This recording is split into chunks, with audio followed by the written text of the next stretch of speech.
ಈಗ ಇಂದಿನ ಪತ್ರಿಕೆಗಳ ಇಣುಕು ನೋಟ. ಪ್ರಧಾನಿ ನರೇಂದ್ರ ಮೋದಿ ಮಾತು ಎಲ್ಲರಿಗಲ್ಲ, ದೇಶ ವಿರೋಧಿಗಳಿಗೆ ಮಾತ್ರ, ಮಾವೋ ಬೆಂಬಲಿತರಿಗೆ ಅನ್ವಯ, ಸಚಿವ ರಿಜಿಜು.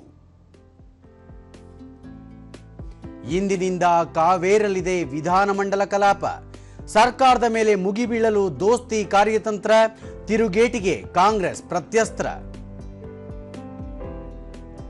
ಎಸ್ಐಆರ್ ನಮೂನೆ ವಾಪಸ್ ಕೊಡಲು ಇಂದೇ ಕಡೆ ದಿನ, ನಿರ್ಲಕ್ಷಿಸಿದರೆ ಕರಡು ಪಟ್ಟಿಯಿಂದ ಡಿಲೀಟ್. ಕಾವೇರಿ ತಮಿಳುನಾಡು ಅರ್ಜಿ ಸುಪ್ರೀಂ ಕೋರ್ಟ್ನಲ್ಲಿ ಇಂದು ವಿಚಾರಣೆ, ಇನ್ನೂ ಹೆಚ್ಚಿನ ನೀರು ಬಿಡಬೇಕೆಂದ ನೆರೆ ರಾಜ್ಯ. ಭಾರತ ಶ್ರೀಲಂಕಾ ಮೊದಲ ಟೆಸ್ಟ್ ಪಂದ್ಯ, ದೊಡ್ಡ ಮೊತ್ತದತ್ತ ಶುಭಮನ್ ಗಿಲ್ ಪಡೆ, ಮಳೆಯಾಟ, ಜುರೇಲ್ ಬೀಸಾಟ.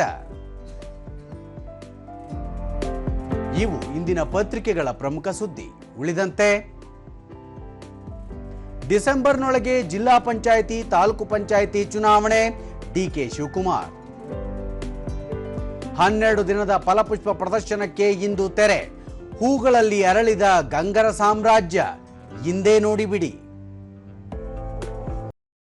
ಇಂದು ನಾಗರ ಪಂಚಮಿ, ಜೀವಲೋಕದೊಡನೆ ಸಹಜೀವನದ ಸಂಭ್ರಮ. ಹಾಕಿ ವರ್ಲ್ಡ್ ಕಪ್, ಚೀನಾ ವಿರುದ್ಧ 2-2 ಸಮಬಲ ಸಾಧಿಸುವಲ್ಲಿ ಭಾರತ ವನಿತೆಯರು ಯಶಸ್ವಿ, ಡ್ರ್ಯಾಗನ್ ವಿರುದ್ಧ ರೋಚಕ ಡ್ರಾ. ಬ್ಯಾಡ್ಮಿಂಟನ್ ವಿಶ್ವ ಸಮರ ಇಂದಿನಿಂದ, 17 ವರ್ಷಗಳ ಬಳಿಕ ಭಾರತ ಆತಿಥ್ಯ, ಸಿಂಧು, ಲಕ್ಷ್ಯ ಸೇನ್, ಸಾತ್ವಿಕ್, ಚಿರಾಗ್ ಪದಕ ಬೇಟೆ ನಿರೀಕ್ಷೆ.